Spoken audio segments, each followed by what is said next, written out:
Earth signs, hello. Welcome or welcome back. I'm Purple Teen. Kung hindi pa po ay nakaka-subscribe, don't forget to subscribe sa aking YouTube, like and follow na rin yung aking Facebook, Instagram, and TikTok.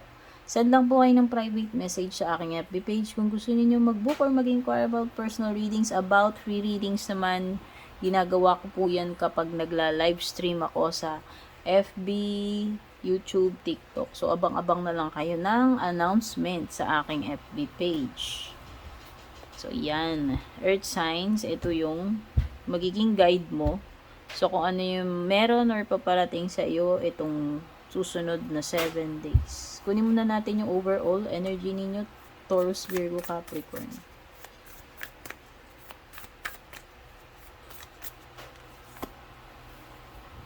Set healthy boundaries. Uy, alam mo na ibig sabihin ni Tay.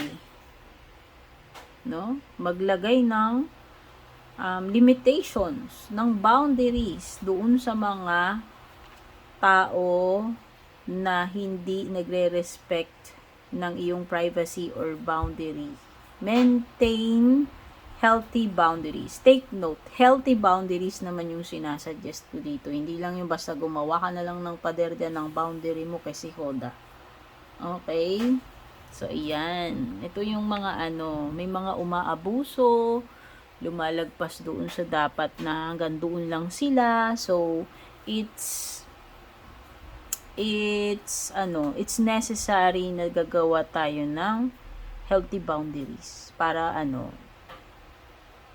ma-preserve natin yung ating hindi lang yung ating privacy, kundi yung ano ba tawag dito, yung space natin, no? Magkaroon ng healthy na na space. Hindi yung lumalagpas sila sa hindi na dapat nila saklaw, di ba? Kamag-anak mo man yan, kaibigan, ako alam mo, katrabaho, ayan. Healthy boundaries naman yung binabanggit ko dyan, hindi naman yung lang. Hindi naman yung basta nag-boundary ka lang, di ba? Ayusin ko lang itong ating guide. Yan, nakikita nyo naman.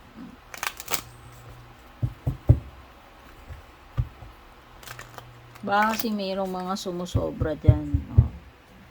Yung tamang nanghihimasok na dun sa hindi na dapat nila pinakikialaman about you or sa buhay mo, sa relationship mo. Hierophant.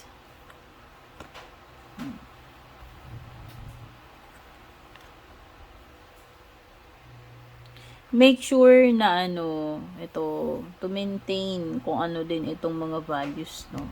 Prinsipyo mo, principles mo, pinaniniwalaan mo, ayan, beliefs, o pinakahalagahan mo yan eh. Kumbaga yan yung nagiging guide mo rin. Yan yung nafe-feel ko sa Hierophant na gawin mong guide yun. Yun yung mga yung mga prinsipyo na yan. As long as wala tayong ilalabag na na masama, no, hindi lumalabag sa teachings ng church natin, no, at least hindi tayo gumagawa ng masama or nakakasama sa kapwa natin. Yun yung wala akong nakikitang masama kung ikikip mo yung mga na yan, yung mga beliefs na yan, no. Basta wala kang nilalabag na masama at wala kang ginagawang masama sa kapwa mo o na nasasaktan na kapwa mo. Okay? So, meron ako nakikita rito na energy ng Cancer. So, baka you are dealing with a Cancer person. Iba sa inyo, very exhausted na kayo. Kailangan nyo na ng pahinga. Literally, sabihin na natin kung kailangan nyo ng pahinga, like bakasyon para makatulog naman kayo, makapagpahinga naman kayo, mind, body, and spirit, no? Pwedeng napipil ko talagang borlogs kayo. No, yung kailangan nyo magbawi ba? O O whether literal na tulog yung gusto nyong bawiin o ibang bagay. Basta may kinalaman sa well-being nyo na na dapat kumbaga yan yung healthy break na tinutukoy ko. So whether kailangan mo ng time sa sarili mo alone, pansamantala, detach mo muna yung sarili mo sa mga kung anik-anik na masyado nang nagiging toxic lately, nagiging overwhelming para sa'yo, relationship man yan, romantic, o kung ano man, no? Basta kailangan mo ng pahinga, ng break para ikaw ay mag-detox, ma-replenish mo naman yung sarili mo, yung mga kailangan mong bawiin sa sarili mo, no? In all aspects yan. Hindi ko alam kung ano yung kinakailangan nyo right now. So, pwedeng iba-iba sa bawat isa sa inyo. Okay? Since this is a collective reading, kunin nyo lang anong tumutugma sa inyo. Chariot card, nakikita ko you are very focused on reaching your goal. Itong mga next 7 days. Ayan, very ka. No? Ini-aim mo talaga makikita nyo dito, ayan ini-aim niya, papanain niya talaga, ibig sabihin nakaset na yung mata mo, yung focus mo, yung attention mo doon sa goal mo. So most likely kung hindi ka naman mamalasin or hindi naman magkakaroon ng mga hassle, so most likely ma-achieve mo yung goal mo kasi very very focused ka. Yun talagang yun yung yun yung focus mo itong next 7 days. Yung goal mo. Nakadiretso lang yung paningin mo. Yung aim mo doon. Okay?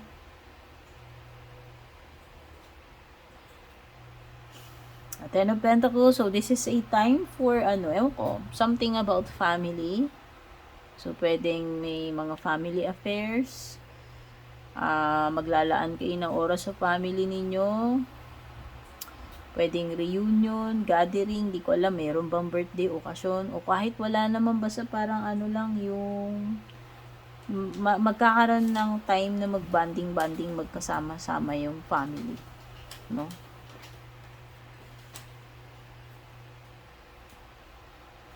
And 6 of Swords. Nakikita ko dito, magwa-walkout na kayo doon sa drama. Magwa-walkout talaga kayo, literally, sa toxicity. Kagaya nga nung sinasabi ko about the healthy boundaries, this is somewhat related. No, you are not dealing dito sa mga BS na to, sa mga toxicity na to. Magwa-walkout kayo kung may mga ganyang situation. Kasi ayaw nyo ng yun na nga, nagsaset na nga kayo ng boundaries nyo, yung sinasabi dito, and at the same time, ayaw nyo na ng mga ganong klaseng toxicity. So, parang ayaw nyo nang i-involve yung sarili nyo. Pwedeng fed up na rin kayo, baka alam nyo na yun, palagi namang ganyan yan yung tao na yun, or yung mga tao na hindi ko na, kumbaga ayoko na, done na ako, basta ako, pag may ganyan, walk out. No? Ikaw na mismo yung mag-aalis yun. Parang, nakikita ko dito, parang ikaw na mismo yung mag-aalis ng sarili mo sa mga unpleasant, uncomfortable, or toxic situations na binabanggit ko. Okay? So, pwede yung iba sa inyo dito, lilipat kayo, no? Halimbawa, lilipat kayo ng address, lilipat ng bahay, lipat ng workplace, basta parang may dito, pag may pagbabiyahe, yan, pwedeng travel, may pagbabiyahe, may paglilipat, no? 4 of Cups.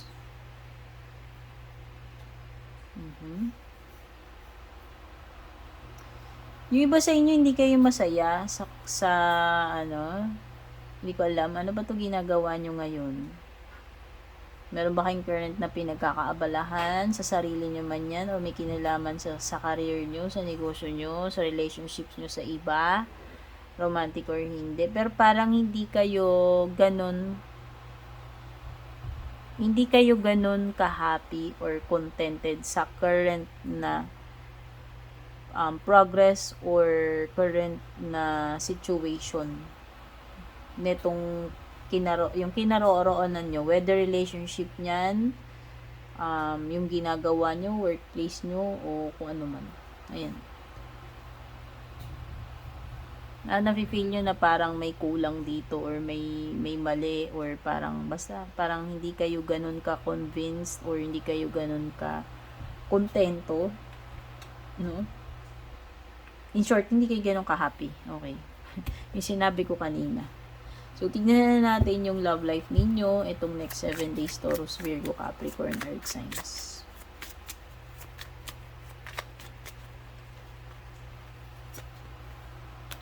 Inseparable. And disagreements. Okay. So, kahit nakikita ko dito kahit nagkakaroon kayo ng mga hindi pagkakaunawaan nitong person mo, hindi ko alam lang kung lately lang ba ito napapadalas, no? May mga bagay na hindi kayo nagkakasundo, pwedeng nagkaroon kayo ng hindi ng pagtatalo recently, kung meron man kayo pinag-awayan nito, o hindi kayo nagkasundo about something, pero andun pa rin naman yung andun pa rin naman yung matatag na partnership nyo. Yun naman na-feel ko dito. You two are inseparable. So, kahit sabihin natin na hindi kayo pwedeng hindi lang kayo nagkakaintindihan. So, yung mga ganyan napaplansya pa yan, nagagawan pa ng no. Nakikita ko naman na hindi naman ito mauuwi sa mga hiwalayan, no.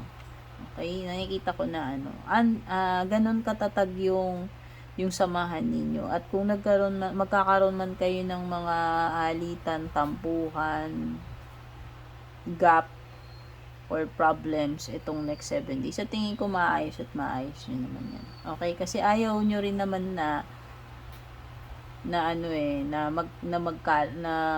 magkalayuan, maging magkalayo kayo nitong person. Okay? So, in closing message, advice para sa inyo. Earth signs, Taurus, Virgo, Capricorn.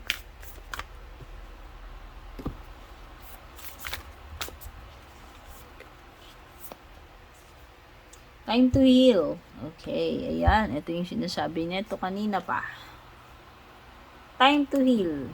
Whether kayo ay nangangailangan ng healing, kung galing kayo sa sakit, recovery period, sabihin na natin. Love life man ito, na heartbroken man kayo about something, tungkol man yan sa love life o hindi, pwede rin namang sa ibang bagay. Basta kailangan nyo ng regeneration. Kailangan nyo i-heal muna yung sarili ninyo. No? Pwedeng yung iba sa inyo nandun na kaya yan, no? Meron kayong 6 of Swords. So, pwedeng iba nga nandun kayo sa transition period na hinihil nyo muna yung sarili ninyo, inaayos nyo muna yung sarili ninyo, ninunurture nyo muna yung sarili ninyo hanggang maging okay kayo.